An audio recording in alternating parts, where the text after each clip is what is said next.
thanks very much for doing this. This novel is set in a very particular year, but it's also, I think, set in a very particular place, which is not Ireland as much as Donegal, and not Donegal as much as a particular part of Donegal. So I just wonder, that idea then of establishing a place, how do you do that? And I think one of the really fascinating ways you do that in this book is by not going over and over it, not telling us over and over, exactly where we are. And also that the voices in the book are not given a particular regional flavor. You just take it as their dialogue is their sort of natural dialogue, without you saying, oh, it has a Donegal inflection of a particular sort. And then in section after section, we hear this. So I just wonder if you could start. I think that idea is really important in Ireland at the moment, where it isn't as though writers are writing about Ireland as much as putting a flag up over a very particular set of towns or villages with a very particular emotional weather. And I just wonder if you could start by maybe talking about your own particular place and your own particular use of the place in this book. Yeah, well, which may not be the same thing. Yeah. I am from Killybegs in County Donegal, which is a very particular part of the world. It was a thriving fishing port at this particular time, and that created its own energy and dynamics. It was a town. I guess it's like about the particular and the universal. And I suppose there are towns like this all over the world where they have some natural resource like oil, and that creates a great deal of wealth within a town, but also a great deal of disparity. And of course, this is great tension for fiction. And yeah, that was 1994. I suppose Ireland joining the EU in the 70s had created a huge amount of investment in the fishing industry and had built up this particular enclave in this very particular part of the world at a time when the rest of the country wasn't thriving economically. And I think you have a sense also of who owns what, but also of sudden money coming in. For example, if the fishing season is very good, there could be a lot of cash wandering around. Yeah, it felt like in a funny way, quite a glamorous place to grow up, or at least there was a great deal of energy, a very cash-rich town, a very cash-rich community. Yeah. And the particular moment is important because it's in certain ways a very conservative place. But it's got funny moments, the conservatism. For example, the big change, if you're looking for a big change in this book, is that one of the local politicians, instead of being bullied by the bishop and told what he should do with his life or do with his vote by the bishop, he goes to see the bishop to tell the bishop what he wants the bishop to do. In other words, suddenly a layman can bully a bishop. I wonder if a decade earlier a layman would have been able to do that. It's a great moment where you presume the bishop is going to start bullying him about the divorce referendum. But actually, there's something much more interesting going on. And, well, 10 years earlier, they had another divorce referendum that was categorically defeated. So there is a sense that something is shifting and something is changing. And James, the character you mentioned, who is a politician and who is one of the only characters who is aware at this point that a referendum might be about to take place, knows that there's a shift happening. Is the first referendum, divorce referendum, that a woman voting for divorce is like a turkey voting for Christmas? and then the second one, which you mentioned the slogan here, hello divorce, goodbye dad. Yeah. And I thought so I had to do a bit of research. I was 10 years old when this book is set. And I have a friend who's an expert in family law. She's a barrister, and I got her to do a bit of research on my behalf. And she went to the law library, and she was very kindly took photographs of books and sent me along to help answer my questions. And one of the interesting nuggets of information that she came up with was that the government's great fear at this time in 1994 and 1995 was that if they legalized divorce, men would be divorcing their annoying wives in droves. And it was exactly the opposite that happened, that the majority of applications were from women when the time came. Yeah. I mean, it was a curious business. I was coming in, I was stuck in RT something, and there was a young politician who later became Taoiseach. And on the way into town, he just gave me a lift. He was driving. And I said to him, you got to get this divorce thing over. Just get it over with and then get on with other things. And he looked at me and said, no. He said, you couldn't have that. Sure, fellas would just leave the missus. And there was that idea somehow that these marriages were stuck together by something, like law rather than by love. And it was a curious phenomenon, wasn't it? And also, I think, like as you say, you just need to get this divorce thing over and done with. There was a sense in the government at the time they did just need to get this divorce thing over and done with. It was embarrassing to have joined the European Union and to still, for these laws to still be in place. And then the law only passed by less than, the difference was less than 1%. Yeah, yeah. I often wonder if they fluffed the numbers. It's like, yeah. you know, it's...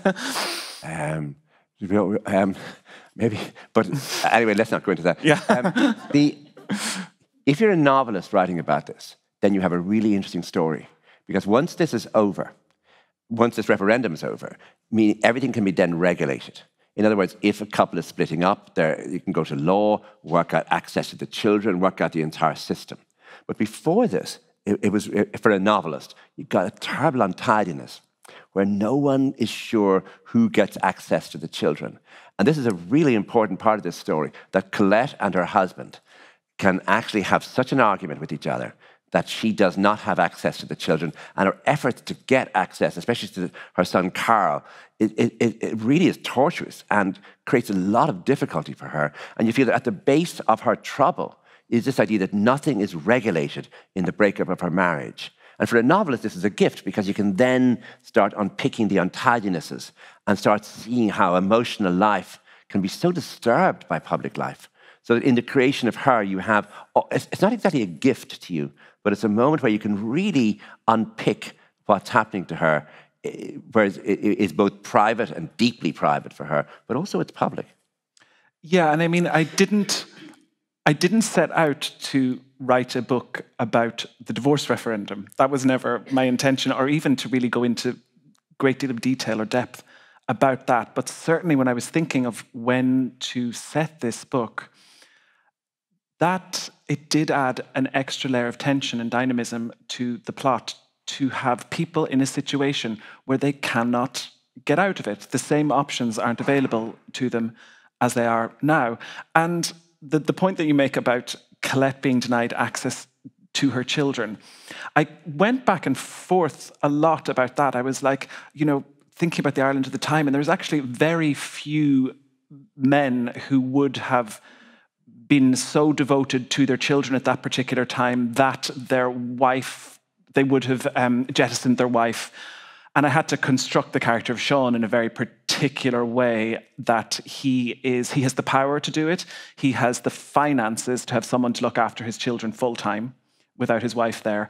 And he was also someone who was devoted to his wife and to his children, and who is really smarting from the hurt of Colette's betrayal in that scenario. So to actually make it believable that he would behave in this way.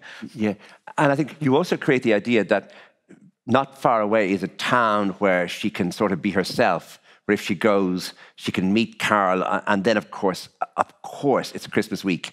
Somebody else is shopping in the same town. Somebody else sees them. That whole idea of the shopping centre as an anonymous place.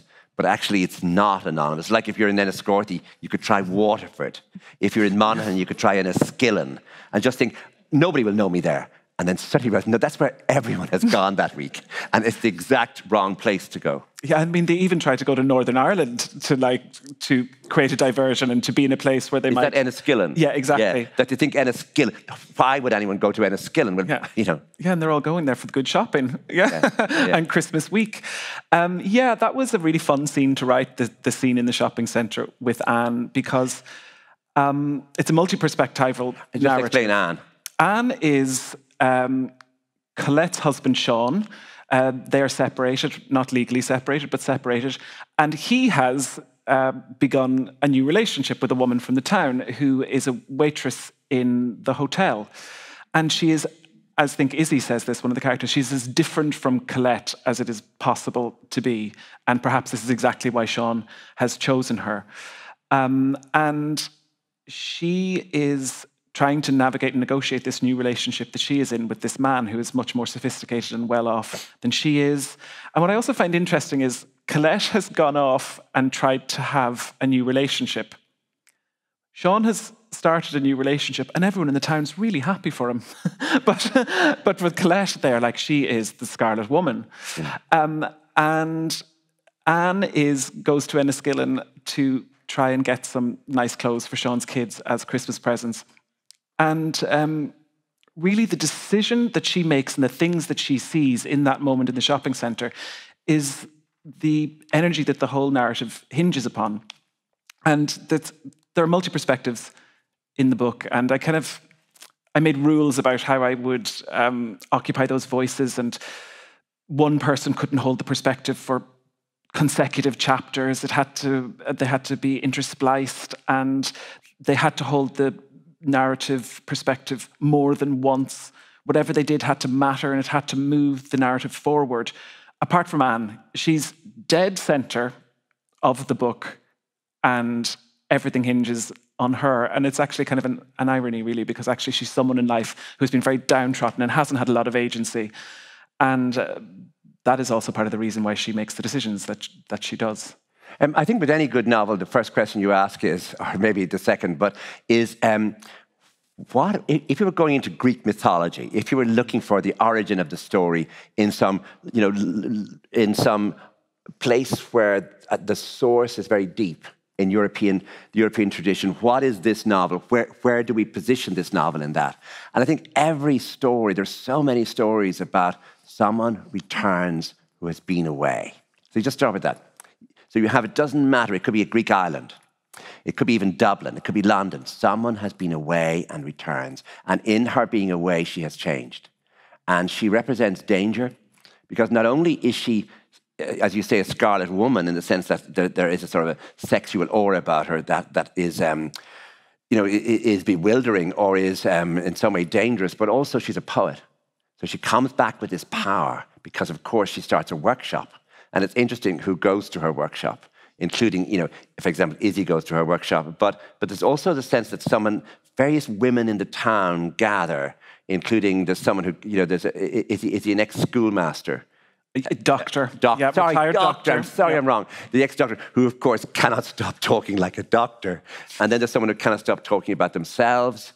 But in the middle of all this is a sense of disruption, that this evening is not the bridge. Bridge gets mentioned. There are other things people do. They have dinners with each other, they have bridge. But this idea of self-exploration through her writing workshop offers disruption. So Colette, first of all, she rents the house. The house can be seen from various places. She walks into the town 3 miles rather than drive. So there's a whole sense of her, no matter what she does, she's being watched. But it isn't just she's not an outsider because she's from the place, or at least she's got her children and her husband in the place, but she represents her homecoming gives you the energy to start the book. It is, yeah, it's a classic. Oh, sorry, one more thing. The priest, there's a priest who's new, and he wants to do new things, and he allows her to be on the altar to read, to read one of the, so that you can just imagine the whole town is watching. Who is up on the altar at this very moment? Colette. Yeah. And that's another moment where you feel that great disruption has taken place to the order of before. Yeah, everyone is horrified. Colette is back. It is a classic Wanderer Returns tale. And yes, she does cause disruption. She sets up this creative writing workshop, which Izzy attends purely to annoy her husband and also to get out of the house. But she does go because she knows that her husband, who's a politician, who's horrified of anyone knowing anything about their business, will imagine that she is writing poems about him on a daily basis and reading them to the assembled crowd. And she's great like that. She's not a wallflower. She definitely tries to be as disruptive as she can within the power that she has. And then there's another woman at the creative writing workshop who only attends for the first night. And there was a thing that I was trying to do when I was writing the book, which was to represents as many different versions of the kinds of marriages that there were at that particular time. And I kept writing and writing and writing, and I thought I would go back and delete them. And actually, it felt important to even include this woman who attends the creative writing workshop for one night. And when Izzy sees her walk in, she goes, I know her. Her husband's rich. He has lots of affairs. I saw him in a bar with a woman once. And this woman is given a creative writing exercise. Something cleaves open something inside her, and she weeps to such an extent that she has to flee the room. And Colette says she'll be back, but Izzy knows that she won't. And there are a few other sort of glimpses that we get of lives like that that look into the different kinds of marriages. So let's go back to the three marriages. Mm-hmm. Could you just give us who are the three couples in the book? Yeah. Izzy is married to a TD called James, and I think the question surrounding their marriage is if she will stay, and the question she is asking herself all the time is this good enough? Is this just good enough to make work? Is it kind of crossing the line for it to be okay for me to survive it? But in a very literal sense, we have a woman who is fighting for survival called Dolores, and she's married to Donal, and she is in an abusive marriage with Donal. There's a lot of coercive control. And then there is Colette, who has gone to Dublin, has pursued a relationship with a married man, and she has returned to try and reclaim her old life with her husband, Shaun. And we're wondering if she'll get it back. Yeah. I mean, I think the question is not, who is this based on, or are there couples like this who you know? I mean, I think this would be a ridiculous question to ask. But the question is then, how do you build three different couples? And especially with the women, how do you give them different lives? And in a way, different possibilities of outcome. I mean, in other words, that it isn't as though all three are headed for divorce. But nonetheless, there's a sense of that something has gone wrong with all three marriages. Well, I've always enjoyed reading books with complex, quote unquote, difficult central female characters. People that other people in a community might say, oh, so-and-so is a nightmare, but that other people might adore and their feelings might attach to really fiercely. And that was Izzy. And then Colette really arose as a projection of Izzy's greatest fears and desires writ large. Colette is everything that she would like to be and is terrified of becoming. She is sophisticated in a way that Izzy is not. She is rich on a scale that Izzy is not. And to be perfectly honest, I didn't know Dolores very well when I started the book. And one of the great joys and pleasures of writing the book was developing her character and getting to know her and seeing her come into her own over the course of the story. I mean, they're important in the story because they're the ones, first of all, who rent the summer cottage or the summer bungalow. It's free in the winter, so it can be rented to Colette. It gives Colette somewhere to live where everyone can see her, but it also gives them funny access to her, or at least they can see her window, they can watch her, they know where she is. Yeah, she's very vulnerable. Yeah, she's a woman on her own in a vulnerable situation. Izzy and her husband are having a particularly bad time. Yes, they are. And one of the things that they do during that bad time is they make fun of Colette. And they like to sort of bond over one of the jokes that they repeat is, oh, that's what poets do, you know? When Colette is living in this cottage, Izzy says, oh, does that cottage even have running water? And her husband says, no, it doesn't. She washes out of a barrel. Yeah, there's stuff she washes out of a barrel. You know, and that these are the kind of jokes that they make about Colette and that they bond over, which is another sort of symptom of Colette's vulnerability within this parish. She's very well liked, but also the butt of a joke. She is dangerous. She is unknown, and is perceived as having a great deal of sexual power, but isn't aware of that herself. Right. Let's talk about the children a bit. There's an image of one of the boys. It's a really, I don't know if anyone else found a very powerful image of just slowly winding bits of hair around his finger, and then she sees that he's beginning to pull his own hair out.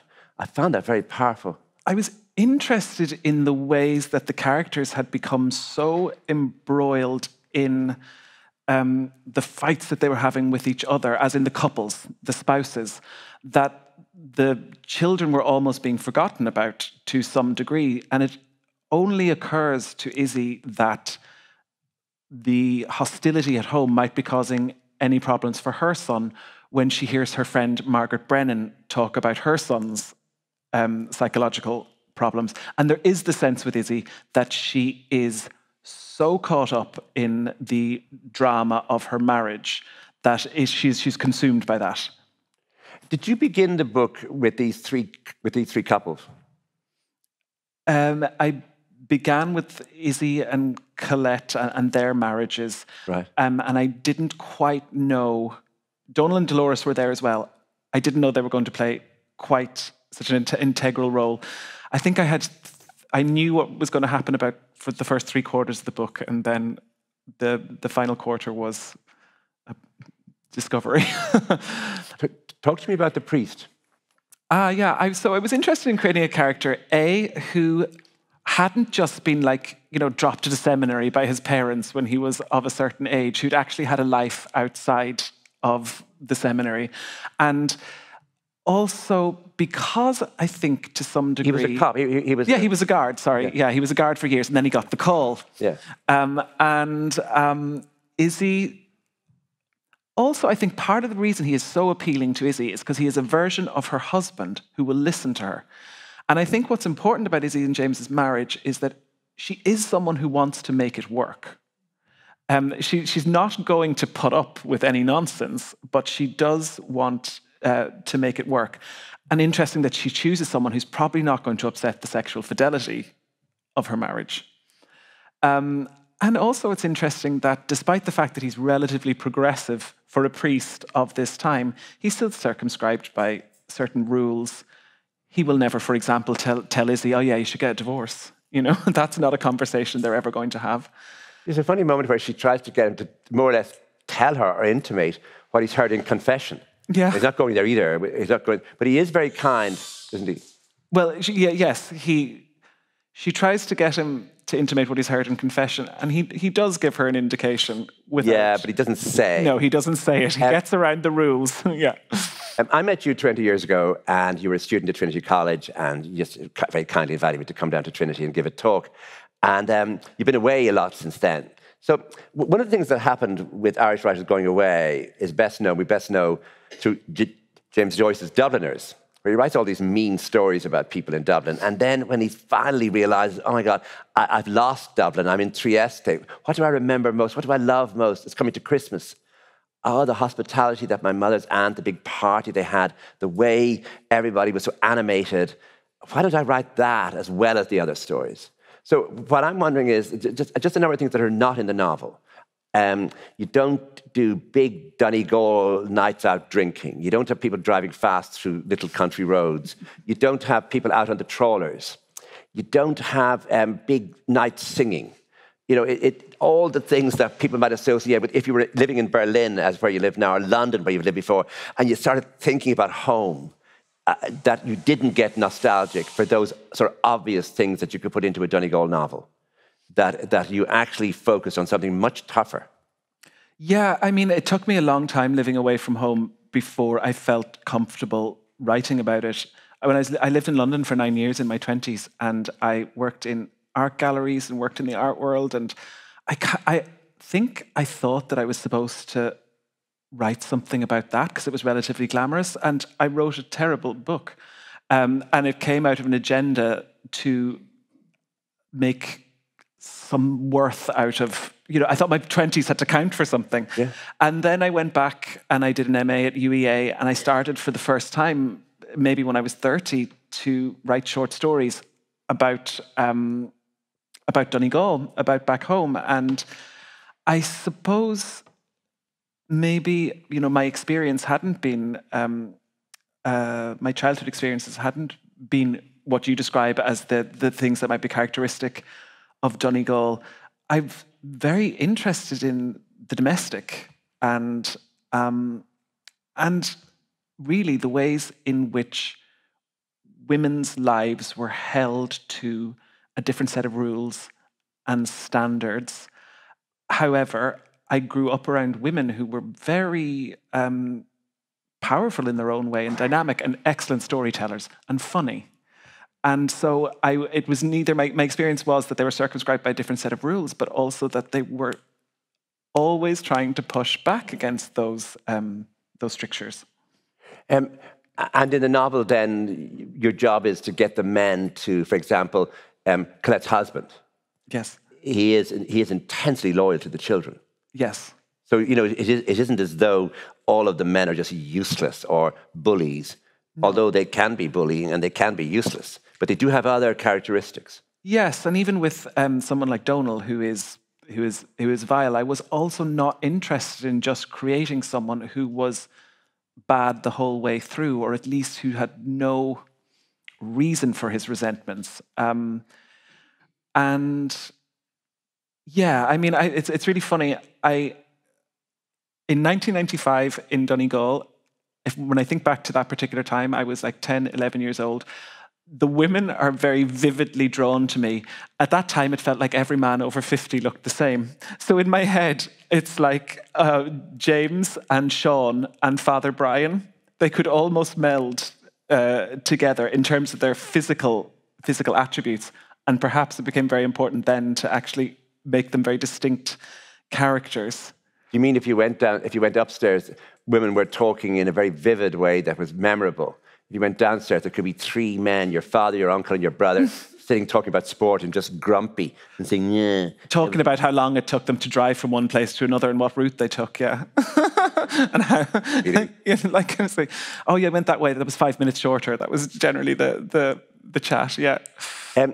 I think you're very careful in the book, and I think it's remarkable, and it's one of the great dramas of the book, that you don't suggest that outside forces are controlling these people or damaging them. It's not as though the church is at them, or even the gossip of the town is mild compared to the pressures that each couple has within their own relationship. And you allow that to actually boil, to go cold again, to have its own rules and dramas, but it's not as though you're talking about this deeply repressed society as much as each repression being different, and indeed each liberation.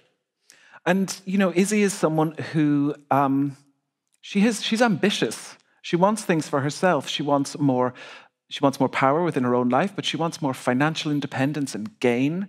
And over the course of the book, she learns to use her husband's political power to get what she wants as well. She's not an innocent in all of this by any stretch of the imagination. And it does create a huge tension between her and James. I mean, they have some, I hope, spectacular fights. That was the plan anyway. Oh, they do? Yeah. Oh, no, the fights are great. But I suppose what I'm thinking about is that if I was talking about the idea, the first thing being a gift to a novelist, when there are no rules governing how a marriage breaks up. So since it isn't regulated, then you can dramatize all the different ways it plays out. But the second one is, if you take the rules away, for example, no one has any problem, especially the men, but also, also Colette, about the sexual rules. It is as though the power of the church has waned or disappeared, and the power of the society to control people has disappeared. So what you get are three couples attempting to deal with one another in a place where the rules are not newly made, but the old ones are gone. And so they're in a strange vacuum about what are the rules that govern relationships now in an Ireland that's really changing. Yeah, but I think the most important thing is that it wasn't about playing by the rules. It was about being seen to play by the rules, that the two things could exist at the same time. You could be having an affair, but as long as you were showing up at Mass on a Sunday and bouncing a child on your knee and smiling, there was no end to what you could actually get away with. You had to be, that there was some allowance for two things to exist at once, I think. Yeah, but my sense is that the parents of these 6 people would not have felt the same sort of freedoms, or indeed the ability to be treacherous in the same way. That in other words, there was the sense of the older generation, and it's fascinating in this book, you don't give us the sense of these people's parents operating as controlling or as nurturing or as nourishing. It's simply that these couples have been almost left to their own devices, not only by the church, not only by the community, but also by the older generation. Yeah, and they are also, they have socially advanced so much from their parents. They are much wealthier than their parents would have been. And that creates its own vices. Yeah. But I mean, but what I'm interested in then is the energy you can get in a novel by taking out all of those regulations and giving each household a lot of dramatic autonomy, where what happens between the couple. In other words, who is to blame? In other words, you can't say, "Oh, this is a novel to show what an awful place Ireland was for these people." But you can't say that now. So what you do now is you show people where the rules are not newly made, so they're not exactly breaking them. So it just gives them a lot of energy. It gives them a lot of autonomy. I think it makes the reader really become fascinated by them because they can really do anything they like. And they do sometimes, yeah. I suppose the question is, was there a moment where you felt, should I bring in the bishop and make a big sermon? Or should I have some further way of regulating this world? Yeah, no, the scene with the bishop and James, I'd always known was going to happen. That was always there. And also because James is a politician who is seen as playing by the rules. One thing he is recognised for is being honest and towing the party line. And then for him to go to the bishop to do this thing, which is would be seen as slightly underhand, shows how truly bothered he is by this priest's infringement in his life and the way in which he has infiltrated his marriage. This has troubled him a very great deal. And the priest's infiltration of his marriage is the priest has started to listen to his wife when she talks. Yeah. And pay attention to her. Yeah, exactly. And he also talks about, Father Brian, he talks a lot about confession and how, you know how in an Irish town, especially in a very small town, the priest often knows who's in the confession box. It's not really an anonymous act, as you can recognize someone's voice. I remember sometimes the priest would stick his head out of the confession box to see who was still waiting, to see who was waiting to come in. It's like, oh, there's 5 left. And I mean, of course he knows who's there. But he begins to recognize that what people are telling him in the confession box is not really the sin that they want to reveal. It's what they want him to know about their spouse. So Dolores and Izzy, for example, tell him things about James and Donal because they want him to know their husbands are not good men, or at least they're not the upstanding citizens that they might be perceived to be. I suppose one of the big changes, besides the fact that confession is gone, it seems so strange, it's so hard to explain to somebody now even, that